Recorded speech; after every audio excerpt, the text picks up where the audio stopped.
शिवसेनेचे नेते निलेश राणे आपल्यासोबत आहेत। सर, तुम्ही आता मुंबईतल्या महायुतीच्या उमेदवारांच्या प्रचारासाठी फिरू लागलेले आहेत। खास करून शिवसेनेचे अनेक उमेदवार आहेत, तिथे जात आहे। वेगवेगळ्या प्रभागामध्ये फिरल्यानंतर काय नेमकी परिस्थिती जाणवते? निवडणूक किती सोपी वाटते महायुतीसाठी आणि काय चित्र असेल 16 तारखेला?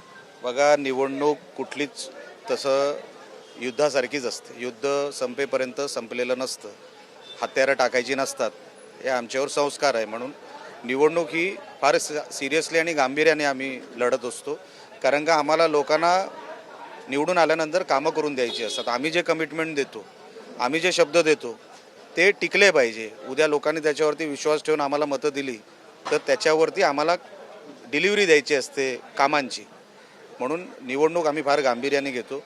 आज सगळीकडे प्रतिसाद उत्स्फूर्त आहे, लोक उत्स्फूर्तपणे आम्हाला पाठिंबा देत आहेत, नवीन लोक पक्षामध्ये प्रवेश करत आहेत, महायुतीमध्ये प्रवेश करत आहेत। ह्या गोष्टीचा आनंद आहे, समाधान आहे।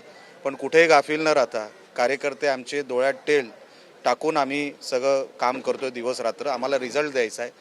मॅक्सिमम ठिकाणी आमचे नगरसेवक निवडून येतील ह्याच्यासाठी आमची रणनीती आहे।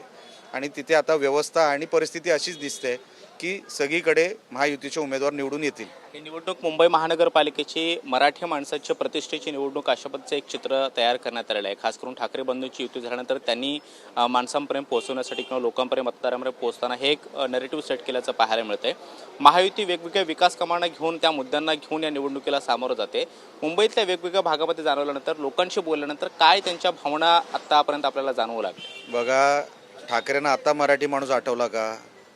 25 वर्ष मुंबई महानगरपालिका कोणाच्या सत्तेमध्ये होती?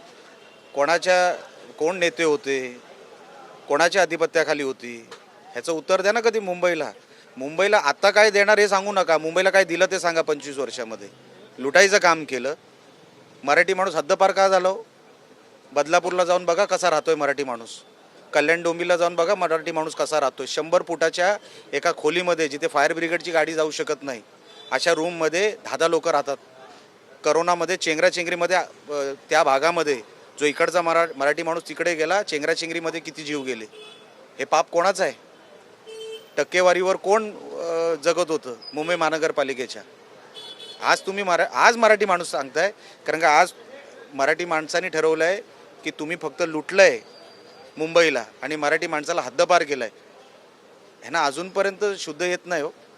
मराठी माणसाला देशोधडीला लावून उद्ध्वस्त करून आजही तुम्ही ताटमानेने मराठी माणसाचं नाव घेताय। अहो, लाजा वाटल्या पाहिजे। काय दिलं ते तुम्ही सांगितलंच नाही। आम्ही हे देणार कधी? मग 25 वर्षात काय केलं? एकच रेकॉर्डर चालवलं आहे। आम्ही कोस्टल रोड आम्ही दिला, तुम्ही कसा दिला? परवानग्या कोणी आणल्या?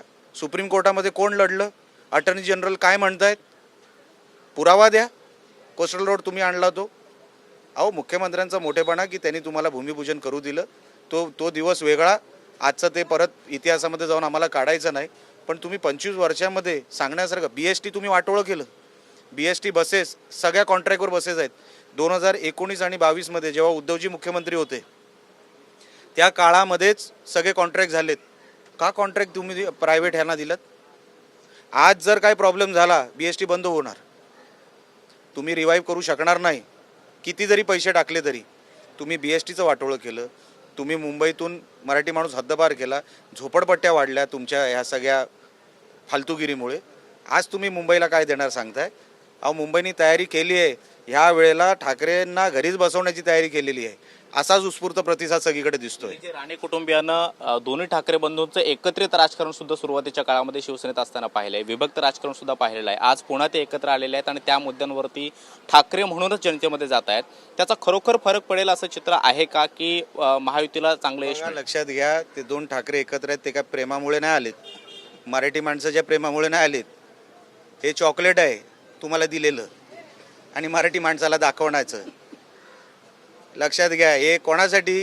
हे आता सगळं गेलं, हातातून गेलं, म्हणून आता मराठी माणूस आठवला, म्हणून एकत्र। बघा, ते म्हणतात ना, अंधारात एकटा गेल्यापेक्षा दुसऱ्याला कोणाला तरी घेऊन जा। पण अंधार तर अंधारच असतो ना, दुसरं काही त्याच्यामध्ये। मराठी माणसाच्या प्रेमासाठी किंवा आम्ही काहीतरी आमच्यामध्ये अचानक 20 वर्षानंतर प्रेम निर्माण झालं, हे जर तुम्ही समजत असाल तर मग माझ्याकडे शब्द नाही हो तुमच्यासाठी।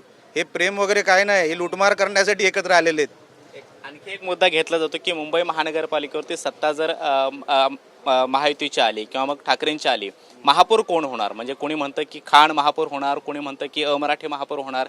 ठाकरे बंधू हाच एक मुद्दा घेऊन जनतेमध्ये जात आहेत. महायुतीचा विजय झाला तर महापौर मराठी होणार, हा सुद्धा सातत्यानं महायुतीच्या नेत्यांकडून सुद्धा सांगण्यात आलेला आहे. काय यातलं मतितार्थ निघेल? सगळ्या नेत्यांनी सांगितलंय मुंबईचा महापौर हा महायुतीचा होणार, मुंबईचा महापौर हा हिंदू होणार, मुंबईचा महापौर हा मराठी होणार. हे स्पष्ट आहे. 100% विजयाची खात्री आहे. 100%, कारण का लोकांचा तसा उत्स्फूर्त प्रतिसाद आहे. आमचे सगळे नगरसेवक निष्कलंक आहेत, पारदर्शक आहेत, लोकांची सेवा करण्यासाठी सेवक म्हणून महानगरपालिकेमध्ये आशीर्वाद मागतायत आणि म्हणून हा विजय आम्हाला खात्री आहे की लोक आम्हाला आशीर्वाद देतील. थोडासा वेगळा प्रश्न. इतकी वर्ष मुंबई महानगरपालिकेवरती शिवसेनेचं राज्य होतं. आता महायुतीमध्ये शिवसेना एक अविभाज्य घटक आहे आणि महत्त्वाचा घटक आहे. शिवसेनेची भूमिका तीच राहील का जी इतकी वर्षांची राहिलेली आहे? जरी भाजपसोबत राहिली तरी सुद्धा शिवसेनेचा महापौर तिथं बसू शकेल का? तो विषय आत्ताचा नाही. ते सगळं नेते ठरवत असतात. त्याच्यामध्ये मी काय बोलू शकत नाही.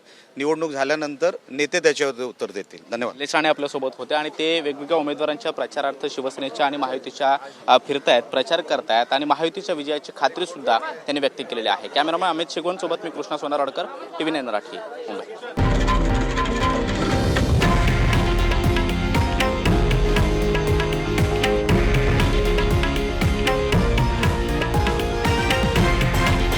हे आहे देशातील नंबर 1 न्यूज नेटवर्क आणि आपण पाहत आहात TV9 मराठी, एकमेव.